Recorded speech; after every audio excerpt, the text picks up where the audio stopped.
I'm Calvin Samuel, Methodist Minister for Rayleigh, Rochford and Hockley. Welcome to Churches for Rayleigh Daily Meditation in Holy Week. Today's meditation will be led by the Reverend David Oxtoby. David is Rector of Holy Trinity, Rayleigh. Let's listen to David now. As part of our ongoing reflections through Holy Week, it's my privilege to do Maundy Thursday and bring just a very small and short and simple reflection, I hope. I've got a monologue that I'd like to share. Something I wrote when I was thinking around Easter and all the primary individuals that we think of in the Easter narrative. Because we often focus, as you can well imagine, on the disciples, on Jesus, probably on Mary, maybe Pontius Pilate and the Jews and Barabbas. But what about the unnamed ones? Those ones behind the scenes, which is often in reality simply you and I. So this monologue is taken from the preparations for the Last Supper. Who am I, you might ask? Well, you know the 12 from the many stories passed from generation to generation. The famous ones whose names include Simon, Peter, Andrew, James, and so on. But who am I in this story of God's kingdom? I'm only ever referred to as a certain person, the one who Jesus sent his disciples to visit in the city, the one who Jesus passed on this message. The teacher says, "My time is near. I'll keep the Passover at your house with my disciples." I was to help make the preparations so that the Passover could take place in a few days' time. I was, of course, more than willing to share an upper room I had available, but it wasn't a room that had been used for a long time, not since we sheltered the sheep in there when the terrible storm blew through. But this was the only spare room I had available. I needed to make preparations before Jesus could come. I needed to prepare the way. It was one of those still days when the dust just seemed to hang in the air. And as I entered the upper room, you could see the sunlight streaming in through the cracks and windows in the room. The dust seemed to make the sunlight dance in the air and on the floor. You could almost take hold of the rays. I could in that moment see how the room might look in 48 hours' time, with chatter, fellowship, and Jesus there at the centre of it all, and the 12 enjoying and relaxing in his company. But enough of my fantasising and dreaming. Work needed to be done. First things first, the dried poo needed to go. The smell was not ideal. So flinging wide the windows, a small through draft brings new life into that room. The dust stirs.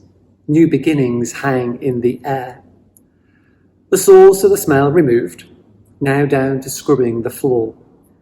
You get to see every detail of the wood grain when you add water and scrub. It's an amazing display of intricacy, beauty, and nature at its best. All those grooves and knots coming together to make the whole, each having their role, their place, all weaving together, each needing to be there. And here I am, removing the top layer of grime so the grain can be seen again and appreciated by others. Scrubbing the floor is never my favourite job. I normally ask Lydia to do it. She doesn't suffer with a bad back in the same way I do. But this role was my way of serving Jesus.